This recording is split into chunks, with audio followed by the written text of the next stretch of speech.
Anda tahu tak, setiap inovasi hebat yang kita nampak hari ini semuanya bermula sebagai satu idea, selalunya dalam sebuah makmal. Hari ini, kita akan ikut satu perjalanan yang sangat menarik. Perjalanan idea-idea cemerlang dari universiti-universiti di Malaysia dan kita akan lihat macam mana ia diubah menjadi sesuatu yang sedia untuk pasaran. Pernah tak anda terfikir, kita ada begitu banyak penyelidikan yang hebat-hebat berlaku kat universiti kita?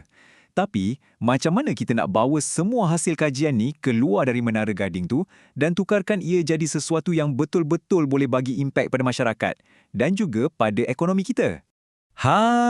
Inilah sebenarnya cabaran yang URIS 2026 cuba selesaikan. URIS ni singkatan untuk Sidang Kemuncak Pelaburan Inovasi dan Penyelidikan Universiti. Ia satu inisiatif yang memang direka khas untuk jadi jambatan yang menghubungkan dunia akademik dengan dunia industri. Cuba bayangkan URIIS ni macam seorang matchmaker profesional. Misinya sangat jelas. Dia nak temukan para penyelidik di universiti yang penuh dengan idea-idea bernas dengan pihak industri yang sentiasa tercari-cari inovasi besar seterusnya untuk dilaburkan. Satu padanan yang sempurna kan? Okey, so macam mana URIS buat semua ni? Ini bukan acara sehari je tau. Sebenarnya, ia adalah satu strategi sepanjang tahun yang dirancang dengan sangat teliti. Jom kita bedah siasat setiap langkah dalam plan induk ni. Kalau kita tengok garis masa ni, nampak jelas perjalanannya. Ia bermula dari November 2025 lagi dengan bengkel-bengkel pra-sidang kemuncak. Kemudian, ada fasa rundingan industri yang intensif selama 9 bulan. Kemuncaknya, tentulah pada sidang kemuncak URIS pada bulan September. Tapi, ia tak berhenti kat situ. Lepas tu, ada lagi fasa penjejakan untuk pastikan setiap pelaburan dan kerjasama tu betul-betul membuahkan hasil. Jadi, nak mula dari mana? Semuanya bermula dengan satu langkah yang sangat strategik, iaitu memetakan kekuatan setiap universiti awam di Malaysia. Senang cerita, kita kena tahu dulu, siapa paling power dalam bidang apa? Strategi ini dipanggil pemetaan bidang niche yang memastikan kepakaran setiap universiti, tak kisahlah dalam teknologi pertanian ke, semikonduktor atau bandar pintar, diselaraskan terus dengan apa yang negara perlukan. Jadi setiap universiti ada peranan yang sangat jelas dalam agenda besar ni.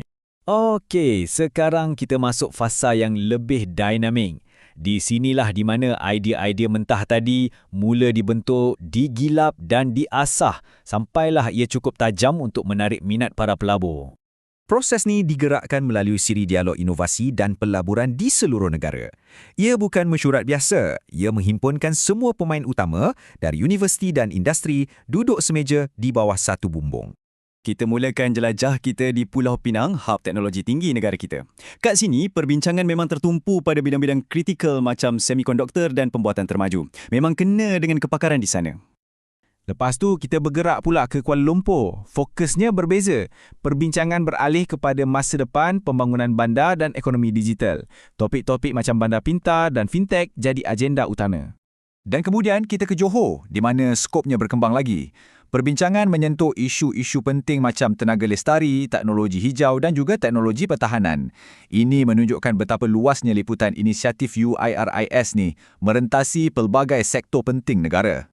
Tapi, dialog-dialog ni bukan sekadar sesi sembang-sembang kosong tau. Ia sebenarnya berfungsi macam satu tapisan untuk kenal pasti penyelidik dan inovator yang paling berpotensi. Mereka yang terpilih ni kemudiannya akan dihantar ke kem latihan khas. Jadi apa yang jadi dalam kem latihan ni? Ini bukan kelas teori, sangat praktikal. Para penyelidik diajar macam mana nak terjemahkan penemuan saintifik mereka kepada penyelesaian untuk masalah industri yang sebenar. Mereka belajar bina model bisnes untuk deep tech, iaitu inovasi canggih, belajar fikir macam seorang pelabur, dan yang paling penting, asah cara mereka bercerita dan bentangkan idea. Dan hasilnya? Kita dapat penyelidik yang bukan saja genius dalam amal, tapi juga fasih bercakap dalam bahasa bisnes dan pelaburan.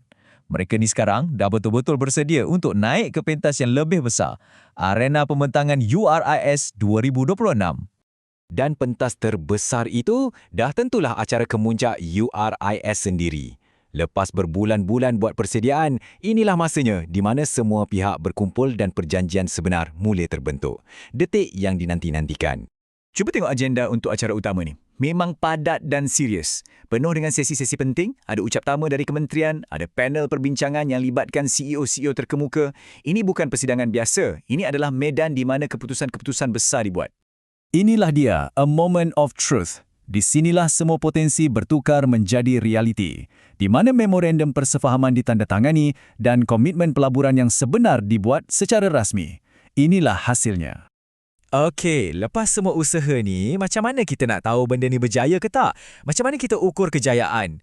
Jom kita tengok apa impak sebenar yang URWIS nak capai. So, macam mana rupa satu projek yang betul-betul dah berjaya yang dah sedia untuk dapat pelaburan? Mari kita lihat beberapa contoh konkret yang sedang dipersiapkan. Contohnya, kita tengok Universiti Putra Malaysia. Projek-projek mereka sangat relevan. Ada pembangunan varieti padi yang tahan kemarau, ada sistem aquaculture yang mampan dan juga teknologi untuk kebolehkesanan halal. Nampak tak? Ini bukan lagi idea abstrak, tapi penyelesaian konkret yang sedia untuk masuk pasaran.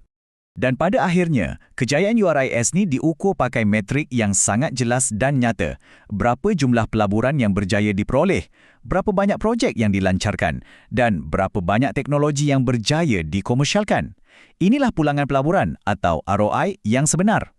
Jadi, bila kita dah tengok keseluruhan proses ni, dari makmal hinggalah ke pelancaran, persoalan yang tinggal sekarang ialah, dengan adanya platform macam URIS yang memacu ekosistem inovasi kita, agak-agaknya, apakah inovasi hebat seterusnya yang akan lahir dari Malaysia?